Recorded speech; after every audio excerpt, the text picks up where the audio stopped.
Hi, guys. Welcome to Parawomenradio. I'm Amy. Crazy ass Sarah Boone, or Blame Boone as she's dubbed herself, turned down a sweet 15-year plea deal. One where she'd probably only spent 8 more years behind bars since she has served nearly 5 years already. Today, I want to talk about the plea deal and can she change her mind and say, I was an idiot? Give me that sweet, sweet deal. I mean, I'm not holding my breath that this would ever happen, but could it happen? I'm having bad thought after bad thought after bad thought today. Everything is falling down on top of me. I wanna lie here on this cold hard ground and cry for a while. And I really don't care who sees me at this point in time. Okay, so I feel like Sarah Boone has really effed up this time because when she refused this 15-year plea deal, the judge was like, you do realize that if found guilty, the minimum I can give you is 22 years. She's like, yep, I understand. So today we're going to look at that plea deal, but we're also going to look at these two women that were talking, and they were saying, like, they were answering questions from their audience, and they were saying, what if CAN Sarah Boone decides she wants that 15-year plea deal? Because she's rejected it, but can she come back and be like, I think that was a good idea? And this is what they had to say about it. And one of them, I believe, is a paralegal. There's still a plea. And again, that is completely up to the state. Completely up to the state. They can say, yeah, it's still on the table, or no, I'm sorry, Your Honor, there is no plea offer at this time. I guess I would think, and I've heard before that like the prosecution. They do say over and over again that it's completely up to the state, but it's also up to the judge too, whether he's going to accept the plea deal. Prosecution would consult the family of the victim. So they would talk to the Torres family and say, what, what do you guys, do you want us to do that? I guess that's why they would have offered it in the first place, maybe, huh? The family plays a big part in whether the case goes to trial and whether the state drops charges, whether the state offers a plea. Like, they have to. And we know this is true because in the Watts case, Rourke, however horrible he was, did say that he consulted with the family and the family didn't want him to have the D penalty. And I also think that's like kind of a horrible thing to put on a family, like choosing life or death. But I guess for some families also quite comforting, but we're not talking about the D penalty for Sarah. So I guess it's just asking Jorge or George Torres' family how they feel about it. They don't have to, but I feel like it's courtesy and expected and sort of, I don't know if it's a written rule here in Florida, but that happens a lot. That deference is given to the family. So if they were to offer her that, my guess is that the state would have talked to his family to make sure that they weren't going to have a big issue with it. Well, and I don't know if we really touched on this as much. We talked about it, but I guess I didn't catch this. You probably did. So she's up for second-degree murder, you guys. But the plea deal they offer was manslaughter. Now, we talked about the differences. I mean, this is interesting that she was up for second-degree murder, and they offered her MAN slaughter. I don't know what YouTube lets me say anymore these days, but oh my gosh, Sarah, You're looking at 22 plus years Lesser versus penalty. 15 plus years. So that's why it was a lesser sentencing. Mm-hmm. Mm-hmm. If she takes the plea, she's accepting that 15 years. Cranick doesn't have any involvement whatsoever in regards to how much time she spent in jail, correct? Correct. So she accepts that 15-year sentence. She can say in her judgment and sentence, she gets time served. So we were doing some math, which we all know is not my strong suit, but I believe the number I sort of came to agreed to some sort is around 8-ish years, maybe even less, because she gets time served, which is 4 years and 8 months at this point. So, right. And then for every 4 days served in Florida, like beyond that, so when she goes in, you get 1 day called gain time. So it kind of works out to like 85% of what's left. So you take 85% of 11. Again, math, y'all. Can't do the math. No, she has not accepted the plea deal to our knowledge. She rejected it on the record, which means that for now, that issue is off the table.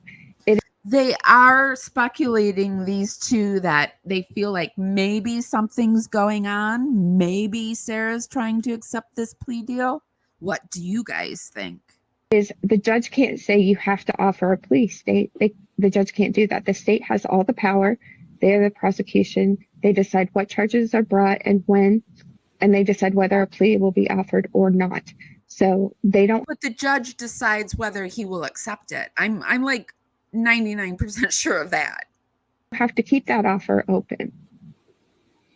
Because I've seen cases, I can't pull up the name of them, but I've seen where like they've offered plea deals and then the person goes in and they accept it, but they're really cocky or they're not taking responsibility. And the judge is like, nope, no, thank you. Do you remember that case?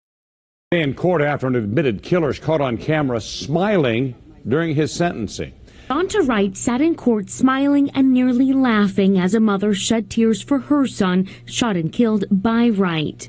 I've lost laughter and love. I no longer have the hope of having grandchildren.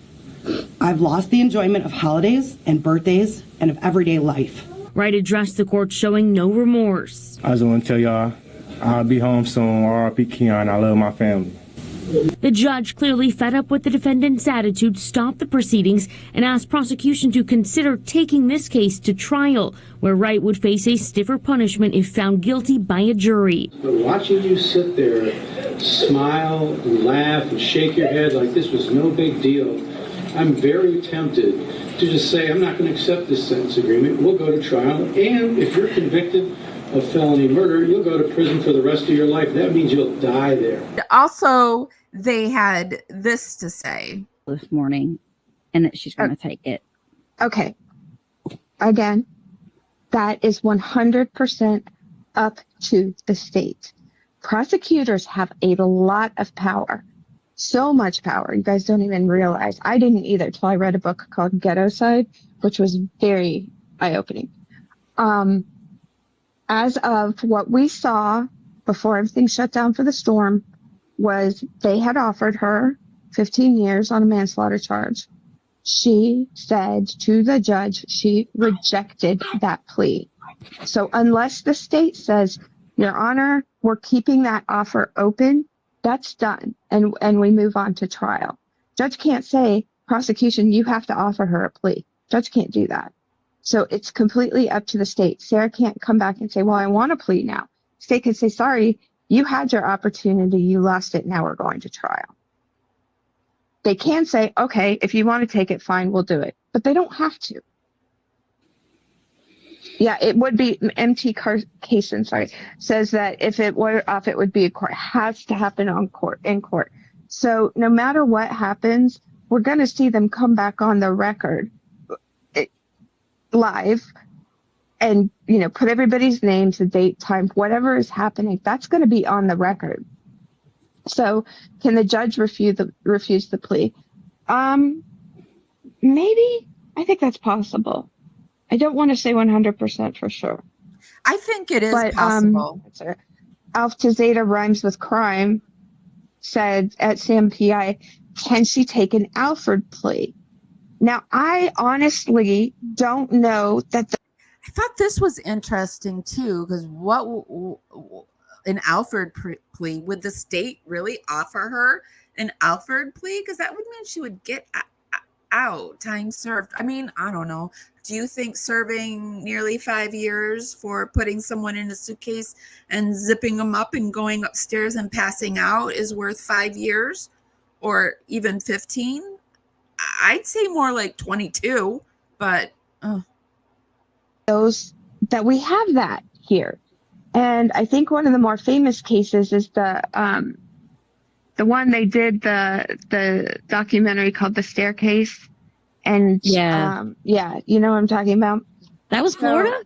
No. Oh. He's in North Carolina, I think, or the Carolinas. I don't know that we have that here. I would have to look, because I don't remember learning that in school or have ever seen it in the last 9 years.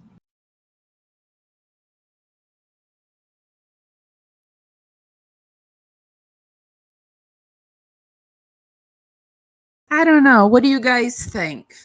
Do you think she's going to try to take that plea deal? If I were, I would take that plea deal in a heartbeat. Like, hey, Amy, you want that? Yes, yes, yes. They wouldn't even have to say it. If I knew it was 15 years coming, yes, done. Let's sign the paperwork. Let's do whatever we need to do, because I've done 5. Yeah, only 8 more. I can do it. I don't know. I'm going to add on a live that we did where we talk about the plea deal, and we show clips of Sarah refusing the plea deal. Let me know in the comments what you guys think, because I think this is a mess. And I also think that something might be going on today. They are doing jury selection, so it's not being recorded. But maybe they'll be seated later today or tomorrow for sure. Let me know what you think in the comments. I love you guys. No. Here is Sarah Boone and rejecting her 15-year plea deal, which, I mean, was a sweet, sweet deal for Sarah Boone. And I'm sure that they just gave it to her because they're probably even sick of her. Like, get her out of here. Give her a sweet deal that she won't reject. 15 years is a sweet, sweet deal, but not for Sarah Boone. Due to Hurricane Milton. Court TV's Kelly Craft is in Orlando with the latest.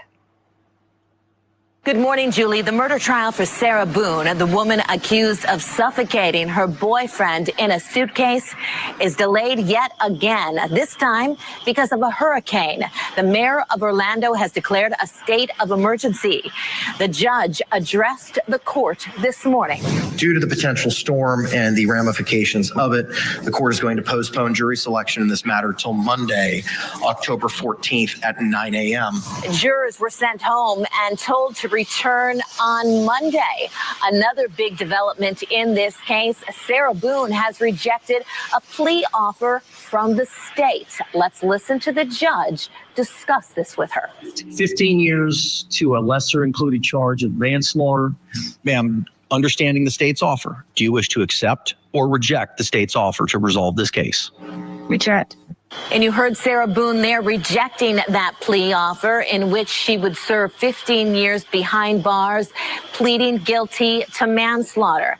But now the trial will proceed on Monday, barring any other unforeseen circumstances. Julie, that's the latest from here in Orlando. Back to you.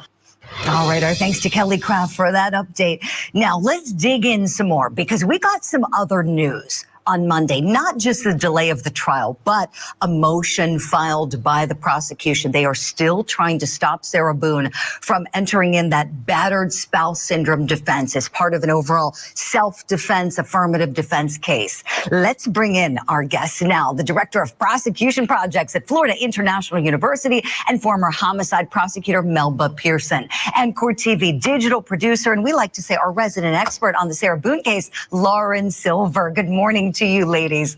All right, Lauren, would you start us off? You saw this motion hit the docket on Monday. You dug through it, the sum and substance of it. Would you kind of walk us through what the state is saying, please?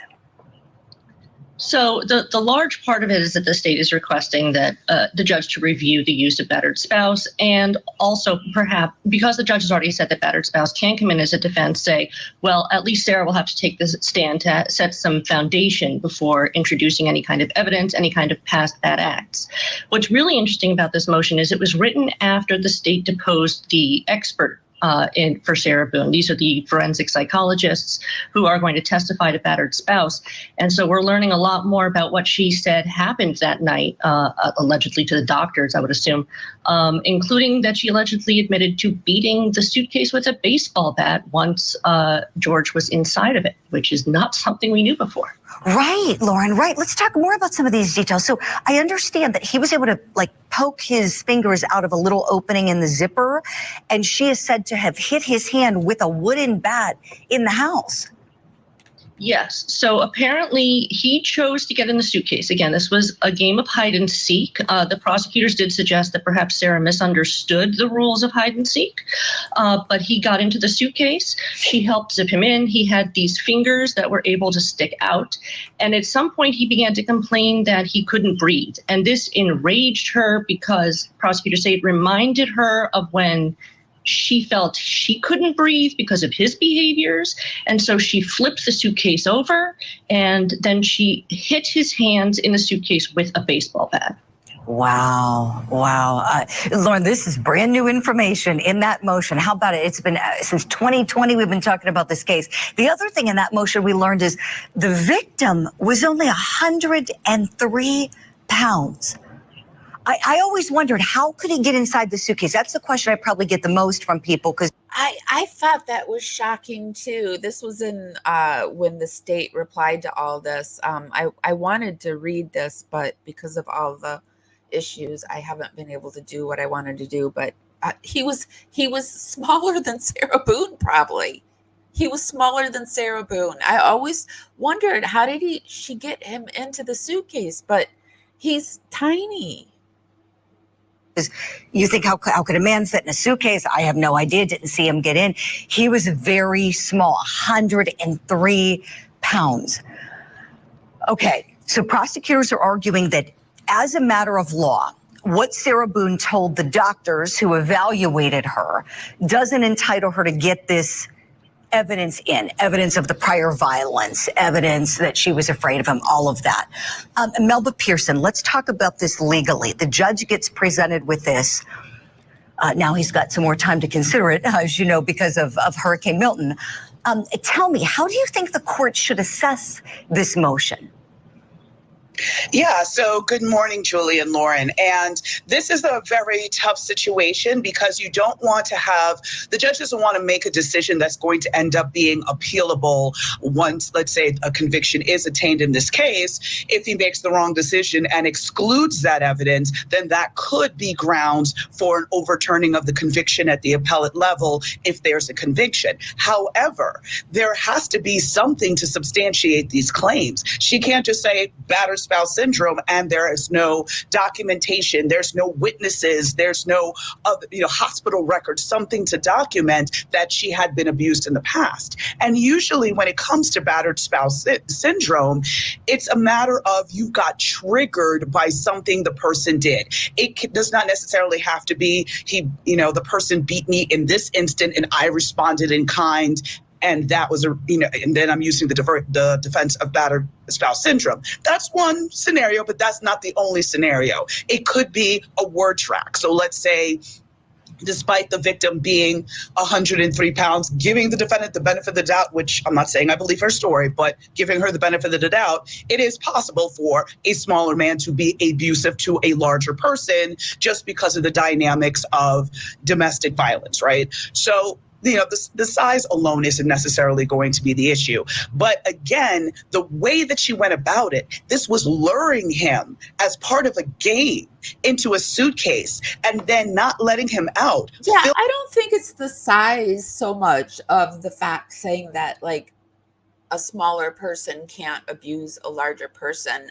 I just think it's just shocking to me. I always thought he was, even we showed a video of when Sarah and him both got arrested for DV, and he didn't even look, I mean, he looked thin. He didn't look like a huge guy. I mean, but I thought he was like one of those really tall, thin guys. That's what I thought.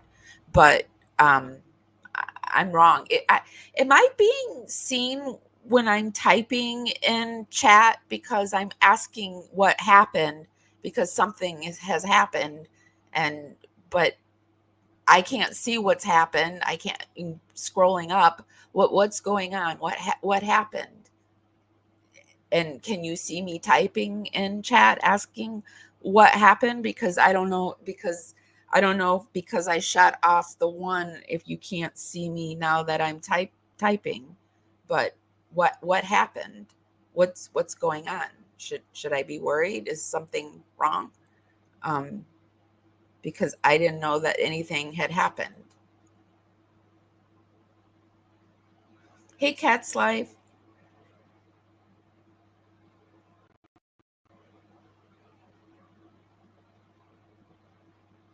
Filming it, torturing him, beating him. None of that is consistent with how most people react under the context of the battered spouse syndrome. So the extra steps she took looked more like torture than I was in fear for my life, therefore I reacted in this manner, as well as the statement she made to law enforcement where she was like, oh, it's a game. I can't believe, oh my gosh, not, oh my gosh, I was afraid he was going to hurt me, therefore I had to act in this manner. So I think there's going to be some very clear guardrails that the judge is going to put in place, and she's not going to be able to present a treasure trove of evidence around the battered spouse syndrome. That's not going to happen. Right. It's such a great legal explainer for us, Melba. Thank you for all of that.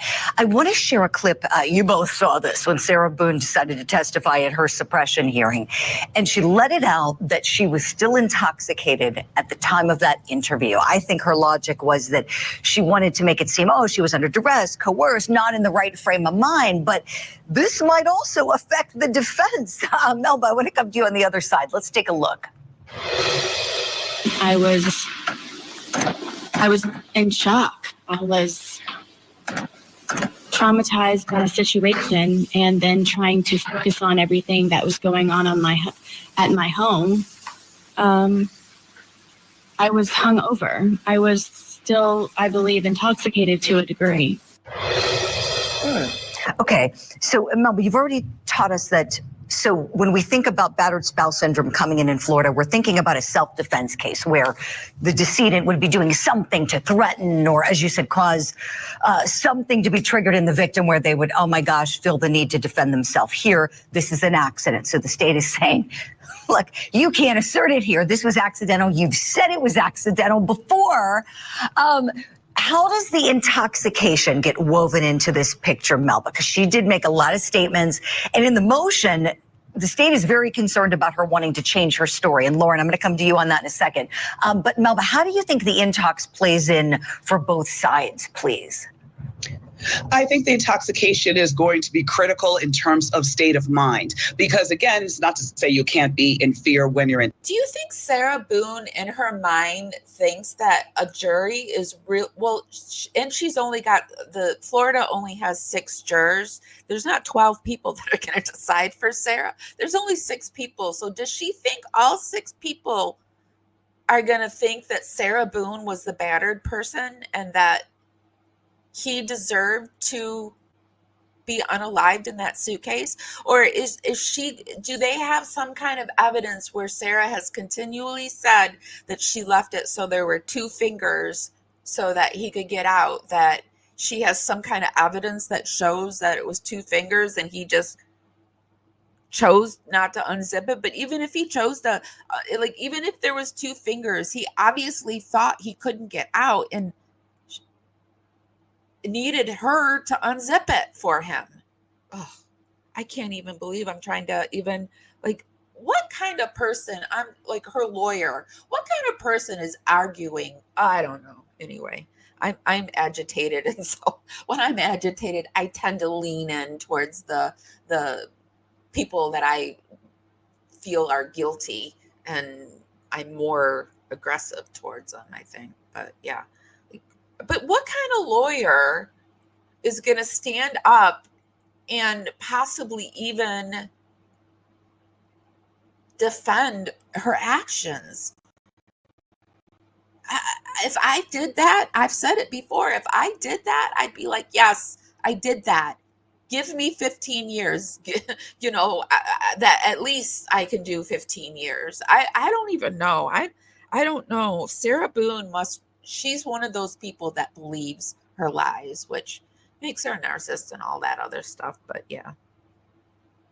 Intoxicated, but the extra steps that she took and the way she behaved and the way she told the story afterwards definitely negates anything in terms of her being fear. And the prosecution is going to use that as in this was a drinking game. They both consensually entered into this. There was no abuse. Be sure to give this live a thumbs up. Helps us go out into the algorithm. If you like my content, consider subscribing. Those are just free ways to help me out. And if you really like my content, please be sure to share. It's been a bad day. How